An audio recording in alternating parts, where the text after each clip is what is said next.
Get your rub on with Addict.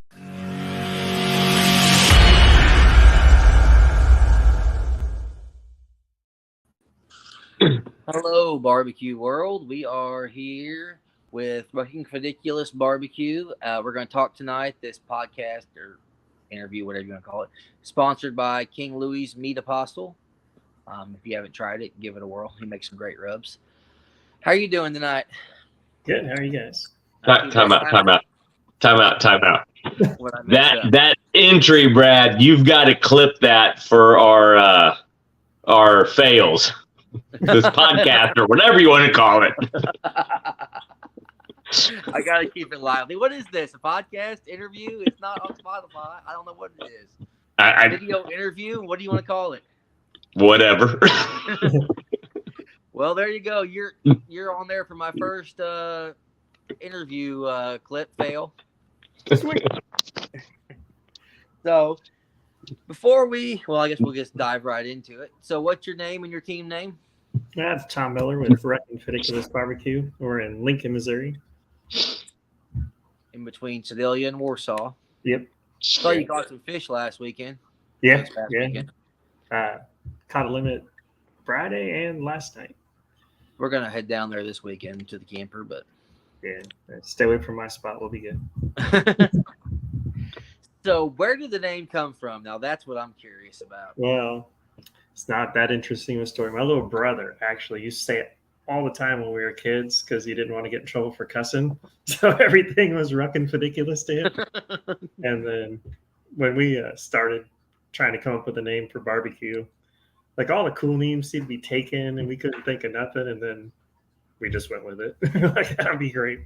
Well, it works good for barbecue because people can take a bite and say that's Rucking Fidiculous. Right. So. It works out. Once it's stuck, we were like, yeah, that works out. And it's fun watching all the people try to say it. Yes. You got to have a funny name. That way, hopefully one day when it's called, which you obviously hope it is one day called, that it's kind of a fun name. My mom comments on that. She's like, I love watching videos of barbecue contests to just hear all the funny names. Yeah. That's part of the allure of it. So when did you start competing? We actually started in 2021. We did a Masters right off the bat because we thought we could and found out we can't do that. And then we did 2 backyards then, and we did 6 last year. We're going to do probably another 6 this year. So which contest was the Masters you cooked? It was a weekend right after that one they do in March down. It's like on Route 66. It was the same weekend we did the Backyard Royal. Okay. And the next weekend it was called Mother's Road, and they don't have it anymore. I think it was only a 1-year deal, but it was like the next town over. So everybody cooked that Route 66 one, then dropped their trailers and came back and cooked that one the next weekend. And we went down there. There's 35 teams. We got 35th in everything but ribs. And I don't know how bad those people messed up their ribs, but it had to have been bad to not have us be last. That's what cracks me up, and I'm the same way. Everyone thinks their barbecue is just King Kong, and then you go look at a contest, and you're like, okay, maybe I'm not. Yeah, that's what happened to us. Like, all of our friends and family are like, you should cook one of these. I'm like, all right, I'm going to go do it. And then, like, we went down there and cooked, and my wife's eating it. She's like, you're going to win. You're going to win. And we were dead last. So, that's what I was going to say. Do you cook alone, or do you have teammates? Or I cook alone, but my wife and daughters show up to help out when they're available, make boxes, run boxes. Hunter's great at putting the brown sugar on the rib. That's her favorite thing in the whole world. Was that the picture that you have on Facebook? Was that your granddaughter or your daughter? Daughter. All my grandkids are 1.5 or younger, so they aren't into it yet. But they'll be there. That's cool. We have 7 daughters, 28 to 9. You have one daughter at Columbia with you that night, I think. Yep. She's a sheriff over in Jackson County. She was going to stop by the Royal, but they ended up getting busy. So let's talk about the Royal and your cook, because you do a heck of a lot better than I did. That's for damn sure.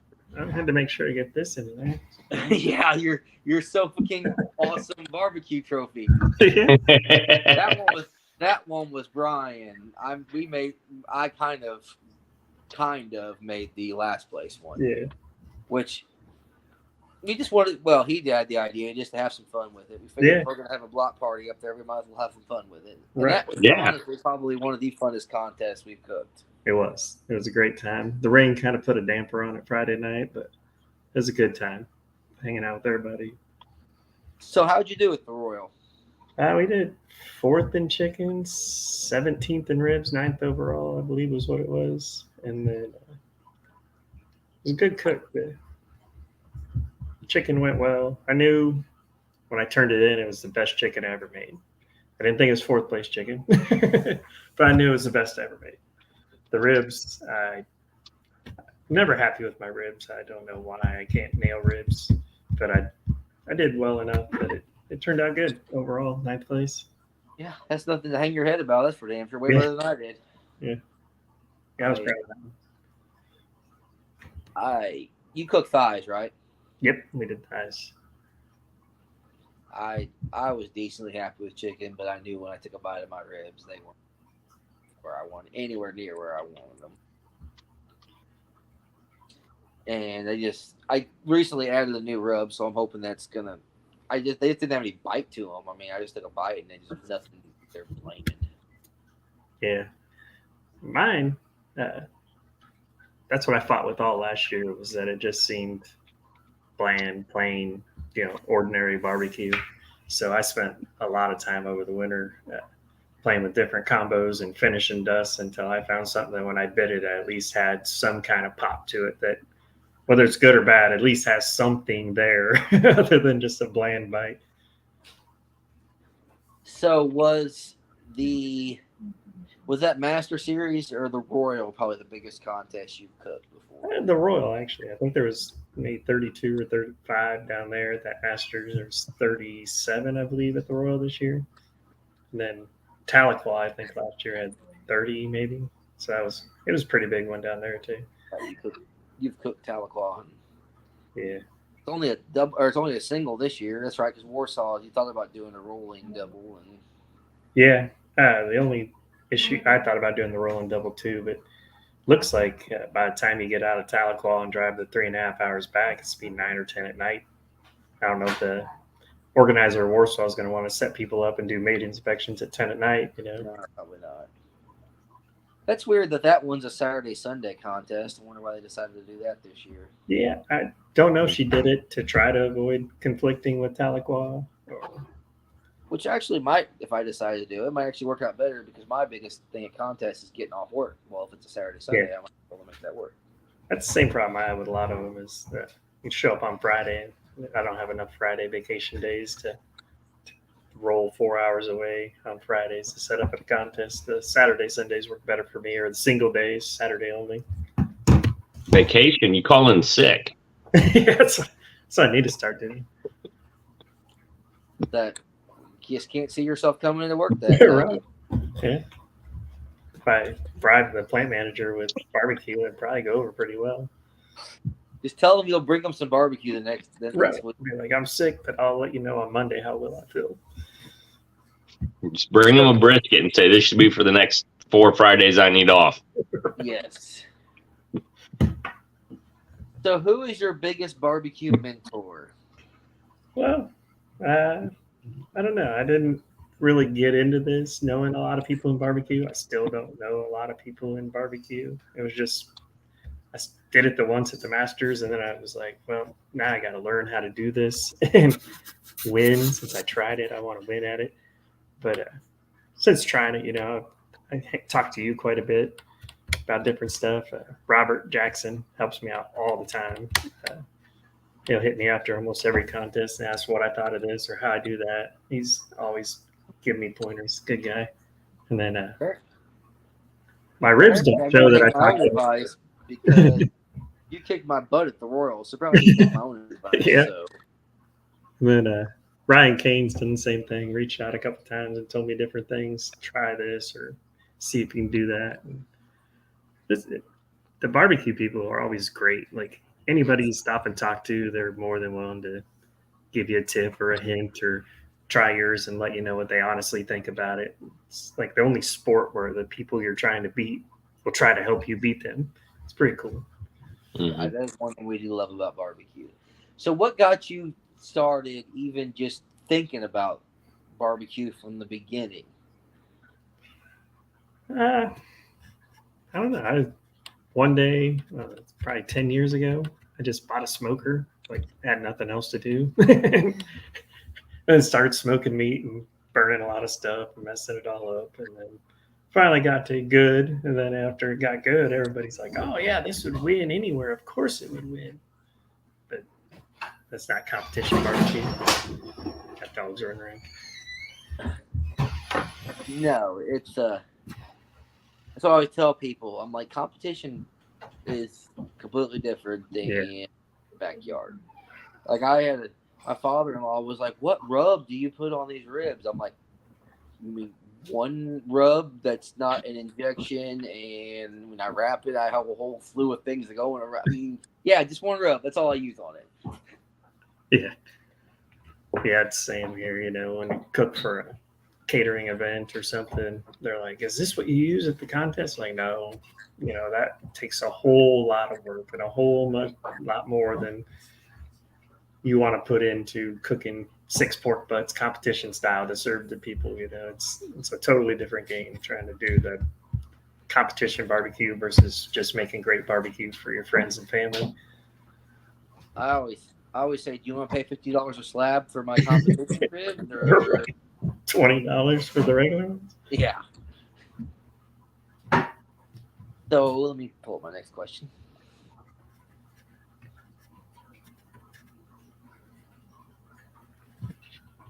Did you make your own rubs or sauces? I have a chicken rub that I've been working on for a while. And last year I used it at 2 contests and won. I think it was, second place up there in Ashland.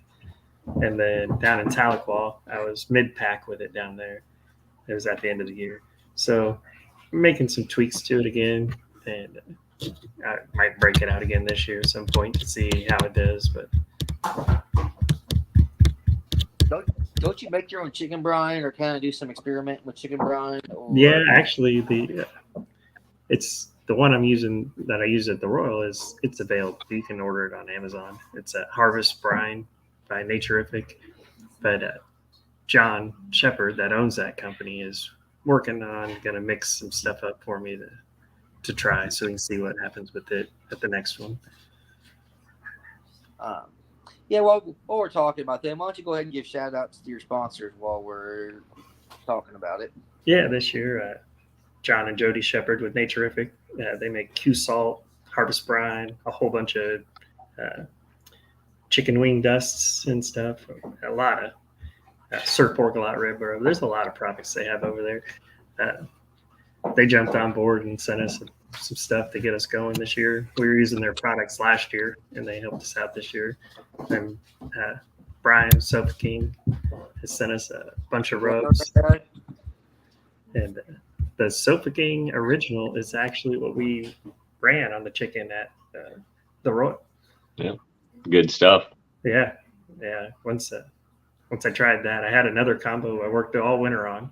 And then when I tried that, I'm like, I'm switching to this one. It worked. Yeah. So it's going to be hard to convince me to get off of that one and try my own again because it worked pretty well for me. Yes. I was, I think, 2 taste scores away from a 180 on chicken. That makes you nice. Yeah. Yeah, when I seen that, I was like, oh, man, what could I have done to get 2 more people? I still have yet to know what a comment card looks like. Comment cards. Yeah. Well, that's one of your questions that you sent over was what would you change about barbecue? And that is the one thing I would change is comment cards. If you have like a 7 and make them give you a comment card, because it's so hard to tell. You're like, what did I do wrong? I got a 7 on taste. Was it spicy? Was it salty? Was it sweet? Was it just you threw up when you put it in your mouth. I mean, you have no idea what to change or what to do. You just sit there and wonder, well, what could I possibly do? You ate it, obviously. You thought it was okay or good, or you wouldn't have turned it in. And then you get a 7, you're like, well, what could that possibly be? Or like, heck, I'd take one on an 8. What could I have done to make it a 9? Like, yeah. The one thing I learned with that boot camp up there at KC Grilling Company was that is so subjective. Because like there was, the judges actually gave feedback like live. You got to hear it. So it was like a comment card on every entry. And, one judge was like, that was a 9 all day in my book. And the next judge was like, nah, I don't know, it was a little this or had a little heat too much after it. And then the other guy was like, well, I liked the heat, so I gave it a 9 too, So just on one entry, you could see 4 people's perspective and how, when you look at your sheet, it makes sense now that these 4 people had 4 different opinions about the same piece of meat. Well, I mean, I've run into that just talking amongst judges at the end of the thing, because I've had so much pepper it blew out my taste buds on a chicken leg. The person beside me was like, "Oh, I love heat. I gave it a 9." Well, I get, but it's not balanced. But yeah, I always say taste is subjective. You just have to piss off the least amount of judges. Right. And then I think after taking that boot camp too, I learned that they definitely eat with their eyes first. The ones that they had good appearance scores also always had good taste scores. And the ones that had a lower appearance score could have tasted just as good, but it was automatically lower, just it seemed. And I felt bad before because I've given somebody a crappy appearance score and it actually tasted really freaking good. And I was like, dang it, that sucks. They couldn't get their appearance down because that's. And I've also maybe I'm just imagining things, but I feel like tenderness kind of affects taste too. Because if you nail tenderness, there's my dog if he wants to be on part of the interview. Yeah, I agree with that. Like if you're chewing on it and it's not very tender, then it affects the taste. Out the window. So, what do you cook on for home and for comps? Well, at home, I usually just fire up the pit boss because I'm lazy, and that thing just runs itself. But then this year at comps, we're using some drums we built. One's a Hunsaker clone that we went up to Hunsaker and built, and then the other one I bought the Hunsaker basket and put in. It was one I built at home myself. And then last year we were using trailer offset, and that just became too much work managing the fire all the time. I couldn't concentrate as much on the process I want to do with the meat, taking care of it every 20 minutes and rotating and whatever I want to do when I'm tending to a fire every 20 minutes to maintain a temperature. So the drums have really leveled that out for me where I can not worry about temperature and just cook. It's a lot better with the drums. Mm-hmm. That's the thing. Especially those fan controllers we got from Inkbird now that we use. Also, it makes a whole different. I never second guess now what my temp's what my pit's running at. Everyone says you don't need fan controllers on drums. Well, that might be true, but otherwise I will sit there and run to my thermometer every freaking 2 to 5 minutes instead of doing stuff I should be doing. So now they just takes the second guessing out of it. Yeah, the drum I ran on the Inkbird at the Royal just ran the whole time. I think I started even an hour and a half early or something just to make sure it was good and warm when I was ready to use it. And that thing just held temperature perfect through the whole thing with the controller, which means I didn't have to worry about it. I didn't have to tinker with it. I just cooked. And that's the biggest advantage I wanted to gain by switching to the drums this year was being able to just focus on cooking instead of fire management. That, and if it, like you said, I think you said in the message one time, if your trailer smoker gets hot, your offset gets hot, you ruin both your meats, not just one. If it's something gets hot, dark, whatever. That was another problem I was running too. Or like my ribs, were taking longer, so I wanted to bump the heat up on them a little bit, and that means I also had to bump the heat up on my chicken, and then that just kept messing with my timelines, trying to adjust the temp of the smoker for one meat or the other, and then have to adjust my timeline because I adjusted the smoker. And if I ruined one meat, I'd end up ruining both meats for this. At least if one drum messes up on me, I still got the other one just kicking along, and I don't have to worry about that one. So you said you have a pit boss for your home. Yeah. We got a pit boss on the back porch. During the week, I don't get home until 4:30 or 5, so I just fire that up and use it. Can't say anything. I have a gas grill at home just for that exact reason. By the time I get home at 5:30 or 6, if I want to eat any time and my kids not be screaming for food, I have to. Yeah. Yeah, and then we have, softball practice or a game almost every night, so we're running everywhere. So pit boss can be warm in 15 minutes and cook dinner and get on our way, because we either eat at 4:30 or 9:30 at night. It's the only options we have. Yeah, that's why I like pork, pulled pork. Just separate it in quart bags and boil it quick and easy. You're done. Well, after it's cooked, of course. After it's cooked, that's reheating. Yeah, we did the same thing. She'll buy like 2 big pork butts, cook, and we'll separate out in gallon bags just so we have something quick if we're running behind at a game day or something. We just make some nachos or quesadillas or tacos or whatever you want out of that stuff. So what advice do you have for any up-and-coming barbecue cooks wanting to get into competition barbecue? Watch lots of YouTube. Ask lots of questions. Go to a comp and just hang out with people. You'll see what they're doing. You'll see what stuff's supposed to look like. People will help you out. Everybody will answer questions and hang out with you. It's the easiest way to learn this, I think, is just go do it and see what everybody else is doing. It's not necessarily going to copy their recipes or anything, but just doing the same sort of timelines, the same sort of look, the same sort of trims. Everything comes down to uniformity, and everybody's doing the same thing in those things. Speaking of YouTube, we might know a nice YouTube channel that does some videos every now and then. Yeah, there's that one. Speaking to the queue. Yeah. But there's also some other pretty good ones also. And that's kind of what got me started too, is I kind of watched a little YouTube here and there, and Facebook. Facebook helps a lot. Barbecue League, which just, I don't know how much of the keys to the kingdom they actually all give away, or if there's still some tips and tricks they hold back. I don't know. But it's a decent investment for the money.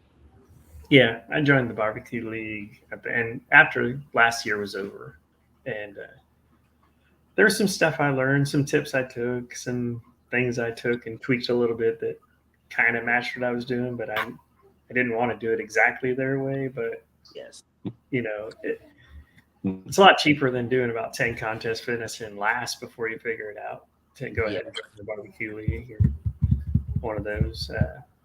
Tell-all class would be great if you have the $600 to go there and do that. But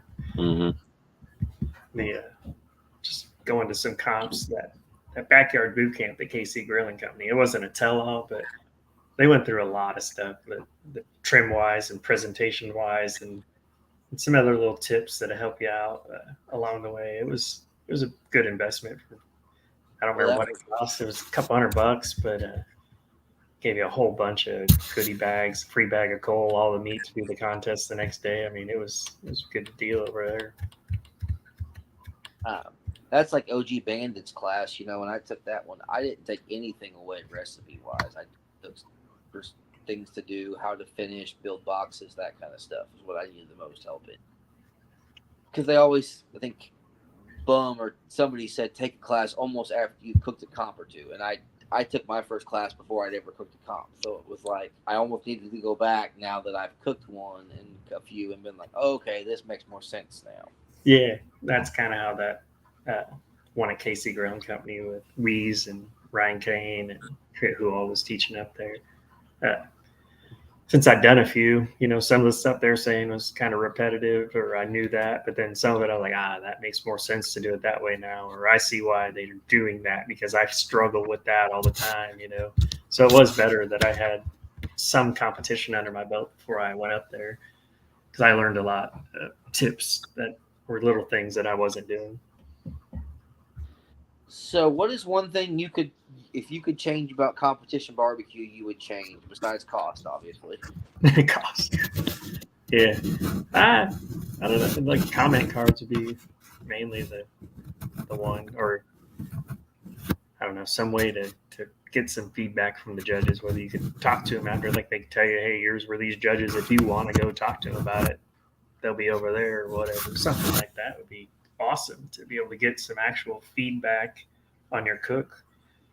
When it goes great, it's great. You know, you don't need feedback then. But when it doesn't make any sense to you, it'd be great to be able to talk to someone and be like, what happened? You know, why? Yep. You might find out that guy ain't got no teeth and he didn't like your tenderness. They still had COVID, no taste for COVID. I don't know. But that's like my thing is CBA does a phone app with their judging, so you don't actually have someone make a mistake when keying in entry. And if they can do an app for that, why couldn't they leave a comment that with that app to be able that you could see later too? But that's all. I don't know enough about IT to know how that would work. I was told that it would never be possible in KCBS, but I don't see why, if somebody else can't do it, that KCBS can't do it. But maybe I need to invent an app. Apparently, they'll give their judges, I don't know if they give them a smartphone or if they already have an app, and they just hit the number as soon as they have it on their phone, and it gets instantly sent to the people that run the contest, and the scores are tabulated already, and everything's that way. They can almost do awards almost as soon as the last entry. I was gonna say, I'd take kind of the mystery out of awards if everybody could just talk to each other and find out how the scores went. Yep, but I don't think they know. Like, I don't think it's posted or anything until after awards. But Yeah. that is kind of I don't know. It's just, to me, it seems like there's too many room for errors when somebody's keying in. What if a 9 looks like a 7 or vice versa? Or Yeah, I've never even thought of that. I always assume my scores were my scores, but well, that too. but sometimes I just look at it and like, well, especially when they're all over the place. Like you have, like a 999, a 989, a 989, and then you get a 977 and a 977, and you're like, what the heck happened? Yep. The last two pieces.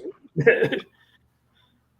Yep, I've had that. I had that at the Royal. I had a few good ones, and then a few that apparently didn't like it. I don't know. Yeah, my ribs all last season were that way. It was always 3 or 4 really good scores and 2 or 3 that were in the gutter. And like at Tahlequah, it was that way. I had 4 good scores and 2 that were not good.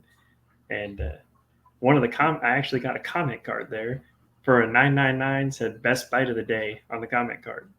And I'm like, well, how can you get a best bite of the day comment card and have 2 977s?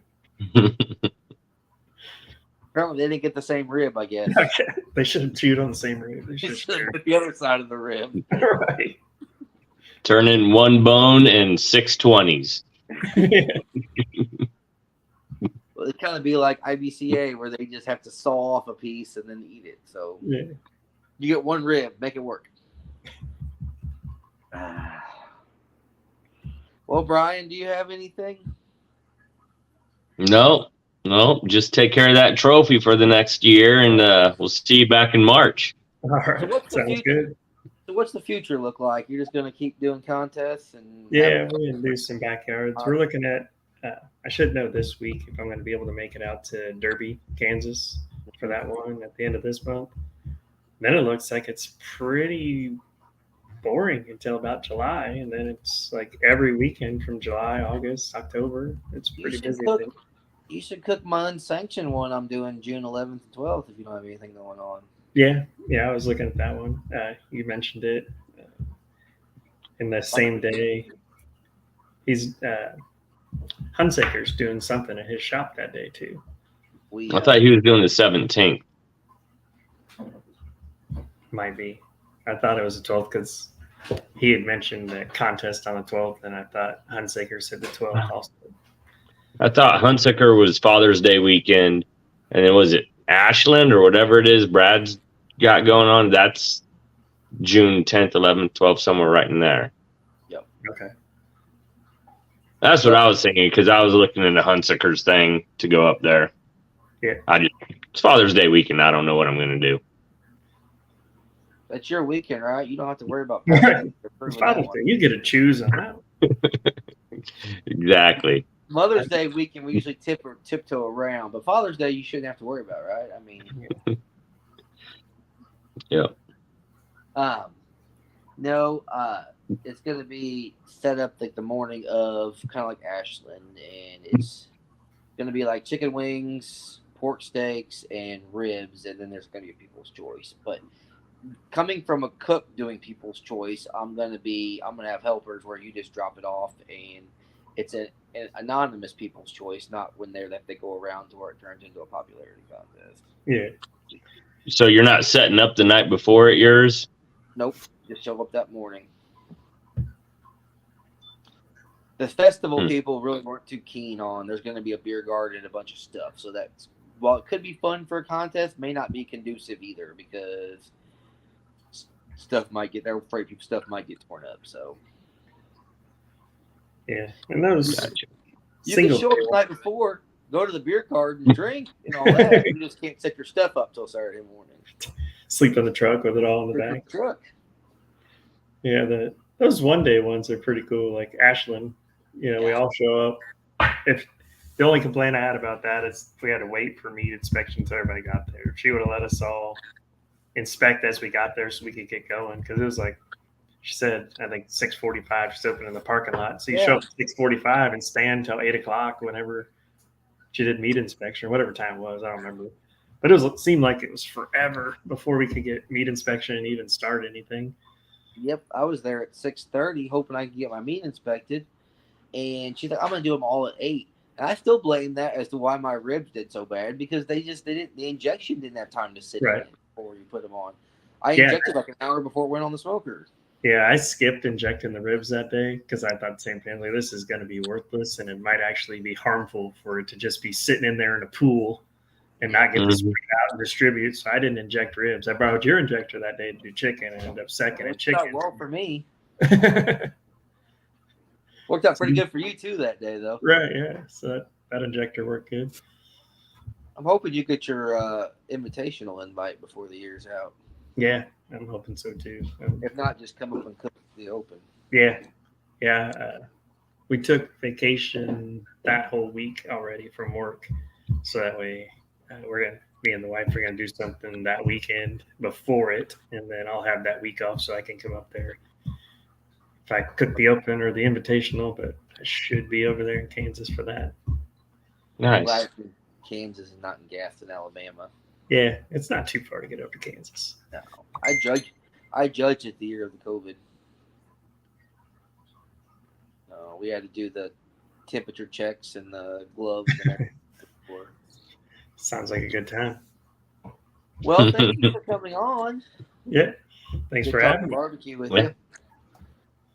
We'll see you, I guess, at the next contest. All right, guys. Have a good one. Yeah.